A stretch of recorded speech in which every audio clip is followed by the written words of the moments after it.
பார்த்த ஞாபகம் இல்லையோ, பார்த்த ஞாபகம் இல்லையோ,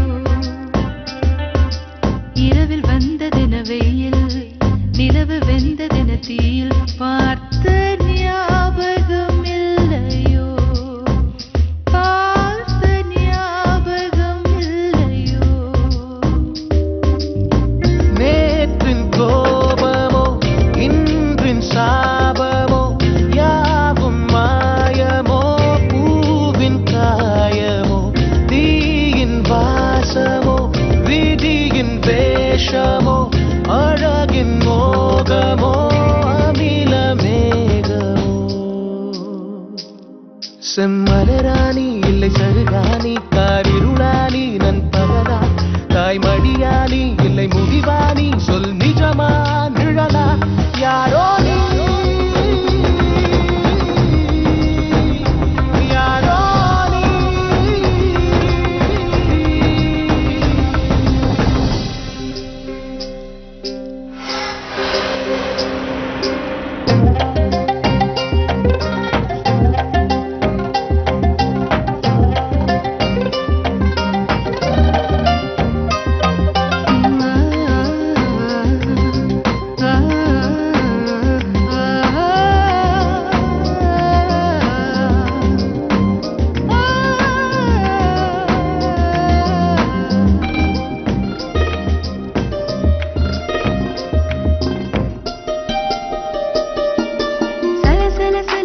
சருகுகள செய்து வருவது காற்றா நானா, அன்பே பகல் வரை ஒரு முகம், இரவுக்குள் ஒரு முகம், இருப்பது நிஜமா நிழலா.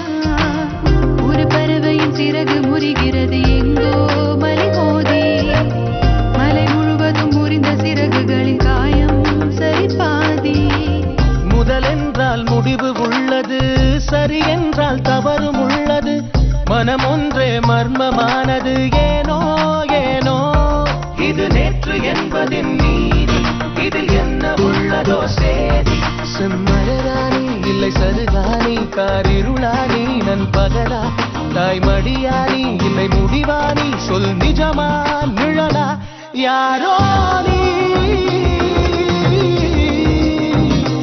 யாரோ நீ.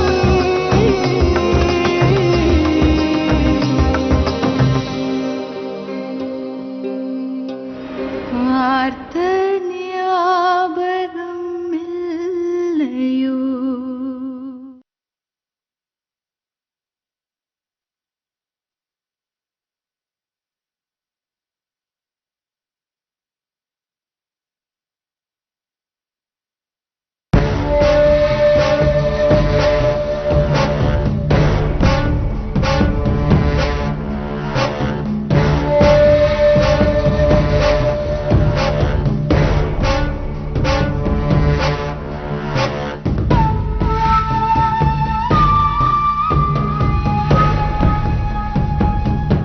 சூர்யா வெளியே வந்தா அதனால ஓவியாவுக்கு எந்த அளவுக்கு ஆபத்துன்னு உங்களுக்கே தெரியும். ஸோ நீங்க ஓவியாவை கொஞ்சம் எச்சரிக்கையா இருக்க சொல்லுங்க. சார், அன்னிக்கிட்ட சொல்லி அவங்கள ஜாக்கிரதையா இருக்க சொல்றோம். ஆனா அவங்களே மீறி ஏதாவது நடந்தா என்ன பண்றது சார்? ஆமா சார், எனக்கும் அந்த பயம் இருக்கு. சூர்யா வெளியே வராம இருக்கிறதுக்கு என்ன பண்ணணுங்கிறத யோசிச்சா கொஞ்சம் பெட்டரா இருக்கும் சார்.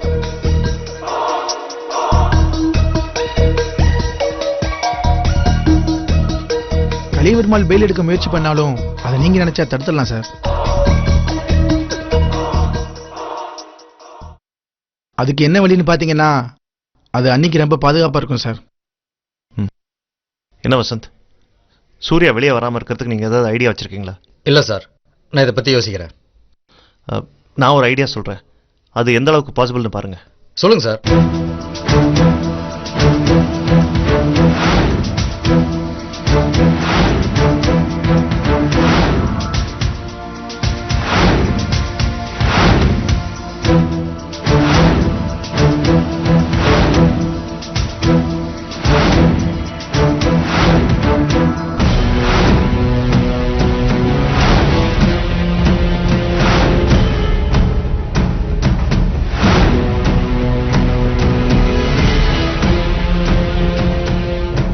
என்ன சொல்றீங்க சார்? சூர்யாவுடைய பெயிலை ஸ்டாப் பண்றதுக்கு இதோட பெட்டர் ஐடியா இல்லை, அப்படியே பண்ணிடலாம் சார். இந்த பொறுப்பை நான் எடுத்துக்கிறேன். ஃபைன், டிலே பண்ணாமல் உடனே பண்ணுங்க. இப்போ ஜெயில் வார்டனை மீட் பண்ணுறேன் சார். ஓகே.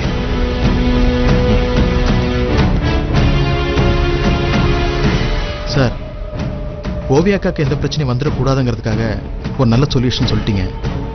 அதே மாதிரி ஓவியாக்கா வாழ்க்கையை மனசில் வச்சுட்டு அவங்களுக்காக நீங்கள் இன்னொரு விஷயத்தை கூட சம்மதிக்கணும். கண்டிப்பாக. ஓவியா என்னோட பெஸ்ட் ஃப்ரெண்ட். ஓவியாக்காக நான் என்ன வேணாலும் பண்ணுவேன். என்ன பண்ணணும்னு சொல்லுங்கள். அக்கா, கார்த்திக் மச்சான், நீங்கள் 3 பேருமே தனிப்பட்ட முறையில் ஒவ்வொருத்தருமே ரொம்ப நல்லவங்க தான். கார்த்திக் மச்சான் உங்களை சரியாக புரிஞ்சிக்காததான் இவ்வளோ பிரச்சனைக்கு காரணம். உங்கள் 3 பேரையும் தனியாக ஒரு இடத்துல சந்திக்க வச்சு மனசை விட்டு பேச வச்சோம்னா எல்லா பிரச்சனையும் சரியாக போயிடும்னு நினைக்கிறேன். அதுக்கு நீங்கள் சம்மதிக்கணும். நாங்கள் சந்திச்சு பேசினா எல்லா பிரச்சனையும் சால்வ் ஆகிடும்னா பேசுறதுக்கு முதல் ஆளாக நான் தான் வருவேன். ஆனால் இதுக்கு கார்த்திக்கு சம்மதமானு கேளுங்க. நீங்கள் ஒத்துக்கிட்டது ரொம்ப சந்தோஷமா இருக்கு சார். நாங்கள் மச்சான்கிட்ட பேசுகிறோம். கண்டிப்பாக அவரை சம்மதிக்க வைக்கிறோம். சரி, அவர் சம்மதிச்சா எங்கே வரணும்னு சொல்லுங்க, நான் உடனே வரேன். ரொம்ப தேங்க்ஸ் சார். Excuse me. சொல்லுங்க சார், மதுரையில இருந்து பெட்டிஷனோட 10 பேர் வந்திருக்காங்க. என்ன விஷயம்? ஏதோ இட பிரச்சனையா? அதான் சார். சரி, வர சொல்லுங்க. Okay sir. ஓகே. சரி சார், ரொம்ப தேங்க்ஸ் சார். நாங்கள் கிளம்புறோம். சரி, வாங்க. ஓகே சார், கிளம்புறோம். ஓகே.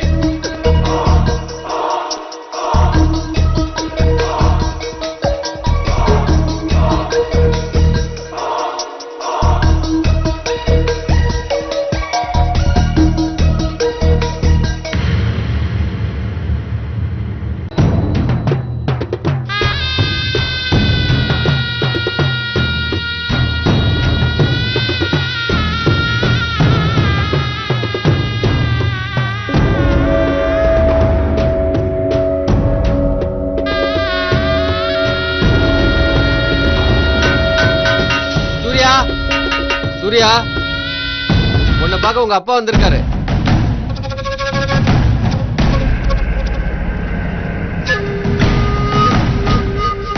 ஏய், என்ன யோசிக்கிற? எழுந்து வாடா.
எதுக்கு வந்தீங்க?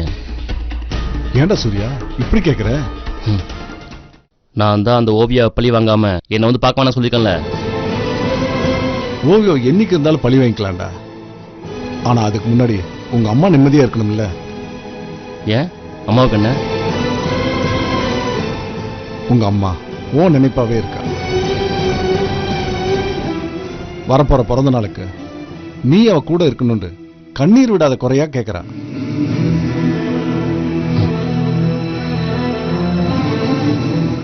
வரப்போற பிறந்த நாளுக்கு நீ அவ கூட இருக்கணும்னு கண்ணீர் விடாத குறையா கேக்குறா.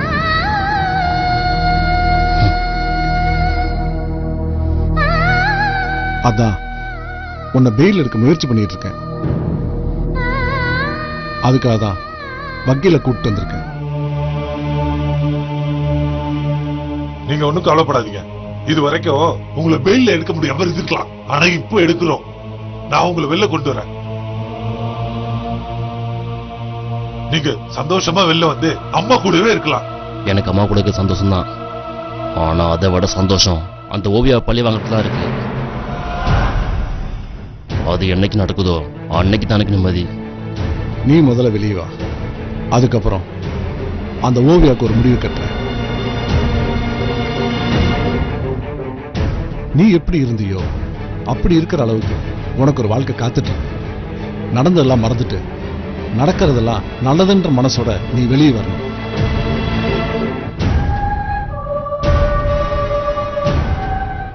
யோ உள்ள வாயா, டைம் ஆச்சு.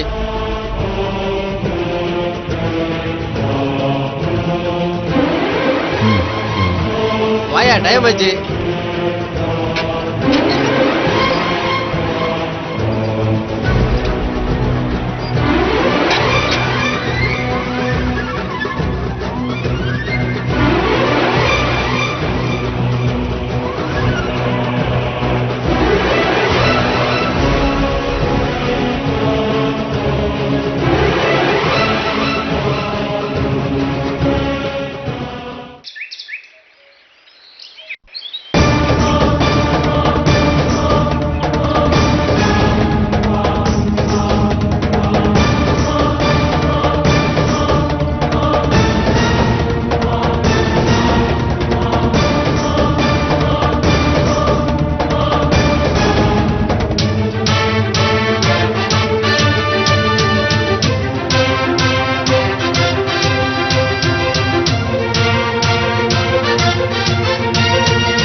கலிய பெருமாள், உன் பையனுக்கு பெயிலாடா வாங்குற?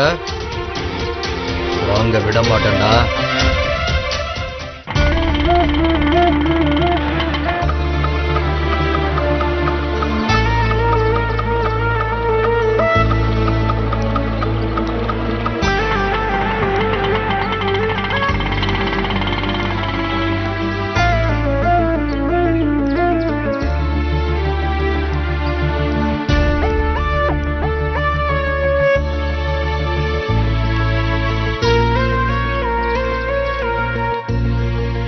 கார்த்திக், என்னம்மா? ஆபீஸுக்கு கிளம்பிட்டியாப்பா? ஆமாம்மா. உன்கிட்ட கொஞ்சம் பேசணும்ப்பா. சொல்லுமா. ஓவியவால நீ கஷ்டப்பட்டுக்கிட்டு இருக்கிறது பொறுக்க முடியாம நானும் சாந்தனி அம்மாவும் ஒரு ஜோசியர்கிட்ட உன் ஜாதகத்தை கொண்டு போய் காட்டணும்ப்பா. உன் ஜாதகத்தை அவர் பார்த்துட்டு நம்ம சீக்கிரம் ஒரு முடிவெடுக்கிற மாதிரி ஒரு விஷயத்தை அவர் சொல்லிட்டாருப்பா. என்ன சொன்னாரு? இந்த ஜாதகத்துக்கு மனைவி ஸ்தானத்துல சஞ்சலத்தை உண்டு பண்ணக்கூடிய கிரகங்கள் இருக்கிறதுனால மன வாழ்க்கையில கொஞ்சம் பிரச்சனைகள் இருக்கதான் செய்யும். இப்படி பிரச்சனைகள் உச்சகட்டத்துக்கு போய் ஜாதகர் உயிருக்கே எந்த ஆபத்தும் வரலாம். உங்க பையனுக்கு இன்னொரு பொண்ணை கல்யாணம் பண்ணி வைக்கணும். அப்படி கல்யாணம் பண்ணி வச்சிட்டா வரப்போற பொண்ணோட ராசியில இந்த ஜாதகரோட கிரக பலன்கள் மாறும்.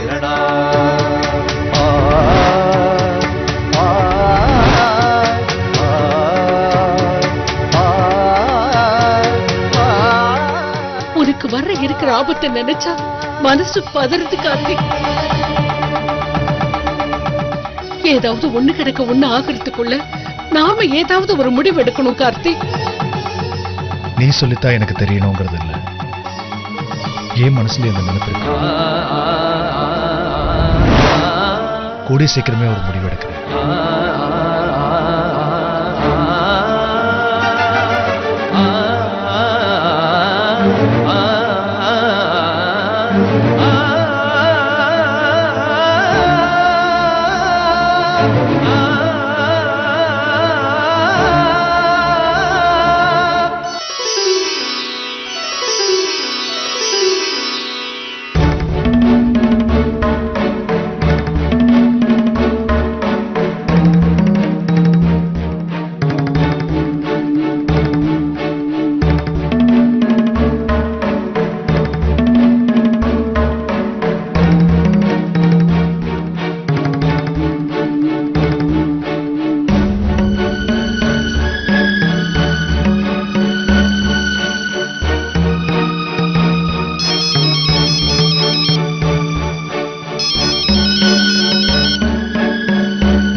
ஆண்டி.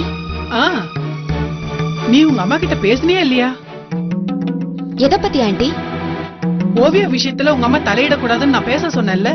நீங்க சொன்னப்பவே நான் பேசிட்டேன் ஆண்டி. அப்புறம் எதுக்கு உங்க அம்மா பண்ண தப்பையே திரும்ப திரும்ப பண்ணிட்டு இருக்காங்க? என்ன பண்ணாங்க?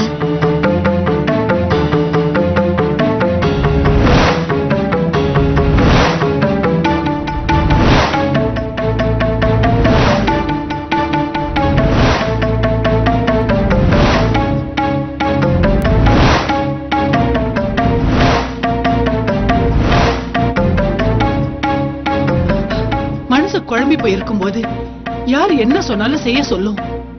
அத புரிஞ்சுக்காம உங்க அம்மா ஜாதகம் பார்க்க கூட்டிட்டு போயிருக்காங்க.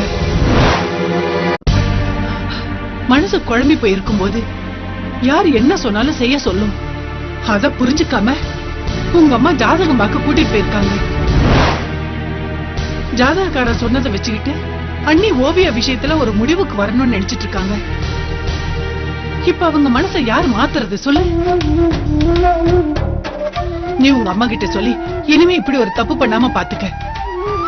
சரிங்க ஆண்டி, நான் பேசுறேன். இனிமே இந்த விஷயத்துல அவங்க தலையிடாம நான் பாத்துக்கிறேன். சரி.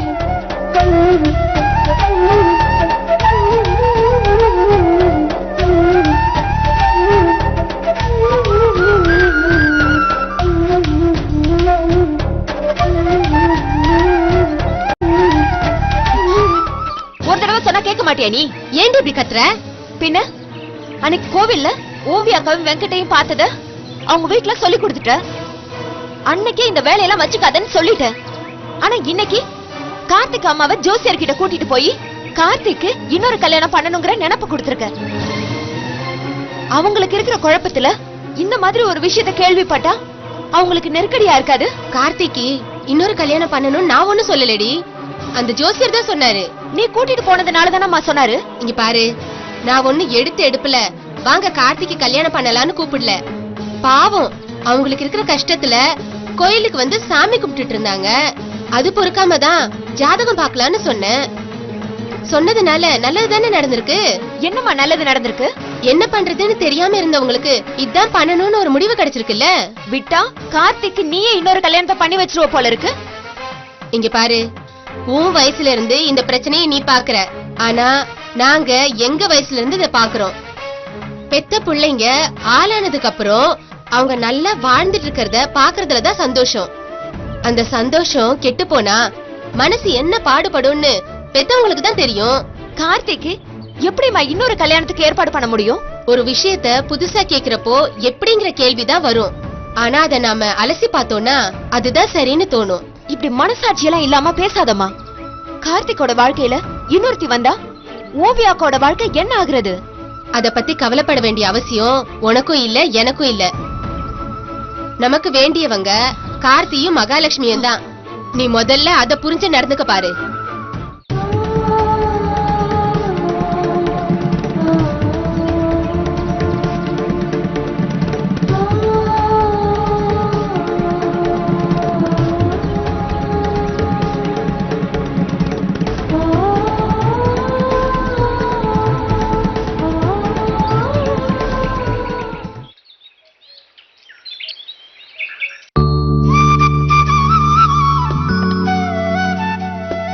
பூரணி, சின்னம்மா. வா பூரணி. ஓவியாக்காவுக்கு மாத்து புடவை எடுக்கிறதுக்காக வந்தேன். சொல்லிருந்தா நானே கொண்டு வந்து கொடுத்துருப்பேன்லமா. இல்ல சின்னம்மா, ஹாஸ்பிட்டல்ல இருக்க எனக்கு என்னமோ வாமிட்டிங் சென்ஸா இருக்கு. அதான் உங்ககிட்ட சொல்லி உங்களை ஹாஸ்பிட்டல்ல இருக்க சொல்லலாம்னு வந்துட்டேன். அதனால என்னமா, நானே கொண்டு போய் கொடுத்துட்டு ஹாஸ்பிட்டல்ல இருந்து. ரொம்ப தேங்க்ஸ் சின்னம்மா. பூரணி, அண்ணி எப்ப டிஸ்சார்ஜ் பண்றாங்களா? டாக்டர் இதை பத்தி ஒண்ணும் சொல்லலைங்க. சரி, நான் அண்ணியை பார்க்க ஹாஸ்பிட்டல் தான் போறேன். நானே டாக்டர்கிட்ட கேட்கிறேன். ரமேஷ், ஹாஸ்பிட்டலுக்கு அப்போ போற? ஆமாத்த. ஓவியாவுக்கு ட்ரெஸ் சேஞ்ச் பண்ணணும், நான் போய் எடுத்துட்டு வரேன். என்னையும் ஹாஸ்பிட்டல் கூட்டிட்டு போறியா? சரிங்க, எடுத்துட்டு வாங்க. நான் கார்ல வெயிட் பண்றேன். சரிப்பா, 5 நிமிஷத்துல வரேன் பூரணி.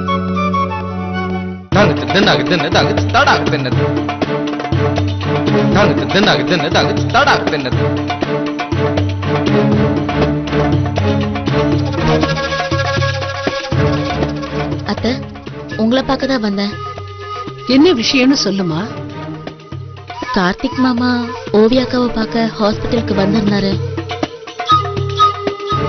ஆனா ஓவியாக்கா மாமாவை பார்க்க இஷ்டம் இல்லைன்னு என்கிட்ட சொல்லி மாமாவை பார்க்காமலே திருப்பி அனுப்பிட்டாங்க.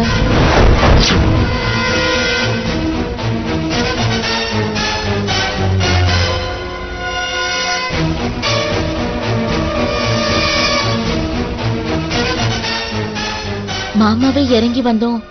ஓவியாக்கா இவ்வளவு பிடிவாதமா நடந்துக்கிறது ரொம்ப கஷ்டமா இருக்கத்த. அவ மேல தப்பு வச்சுக்கிட்டு என் பிள்ளைய கஷ்டப்படுத்திக்கிட்டு இருக்கா. ஜோசியர் சொன்னது சரியாதான் இருக்கு. ஜோசியர் என்ன சொன்னாரு?